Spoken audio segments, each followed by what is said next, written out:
बाबा, तुमची आठवण आली की डोळ्यात जमा होतात अश्रू, आठवतात तुमचे कष्ट, फाटक्या संसाराला शिवण्यासाठी सुरू असलेली तुमची धडपड, स्वतः अर्धपोटी राहून बेटा पोटभर जेवलास ना रे असं फोनवर दररोज विचारणारे तुमचे शब्द, पायात तुटकी चप्पल आणि अंगात फाटकं शर्ट घातलेलं तुमचं रूप पाहून स्वतःसाठी एखादा ड्रेस घ्या ना हो असं मी म्हणतो ना, तेव्हा अरे खूप घेऊ की तू नोकरीला लागल्यावर, हे तुमचे आशादायी शब्द खरंच खूप काही सांगून जातात.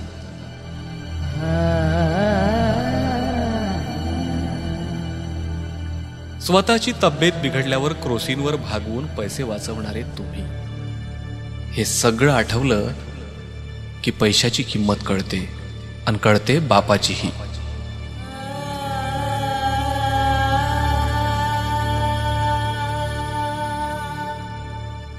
पण मला थोडीशी सर्दी झाली ना बाबा, तरी रात्रभर जागून सकाळीच उसने पैसे घेऊन जेव्हा चांगल्या दवाखान्यात तुम्ही नेता ना, तेव्हा कळतो बाप.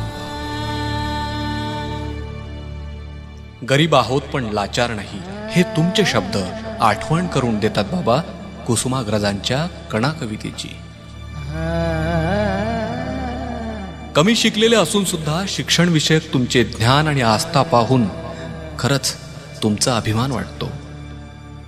प्रत्येक संकटात पाठीशी असणारे तुमचे रूप प्रत्यक्ष पंढरीच्या पांडुरंगासारखं भासतं बाबा. तुमच्याबद्दल लिहिलं तेवढं कमीच आहे, काय लिहू तेच कळत नाही.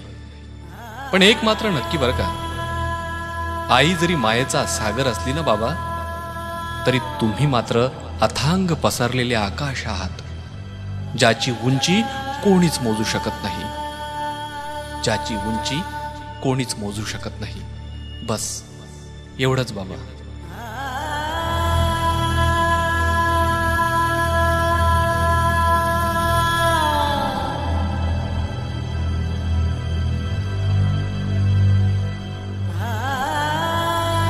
सबस्क्राईब करा गझल मित्र यूट्यूब चॅनलला आणि प्रेस करा घंटीचं बटन आपल्या आवडीचे व्हिडिओ सर्वात आधी पाहण्यासाठी.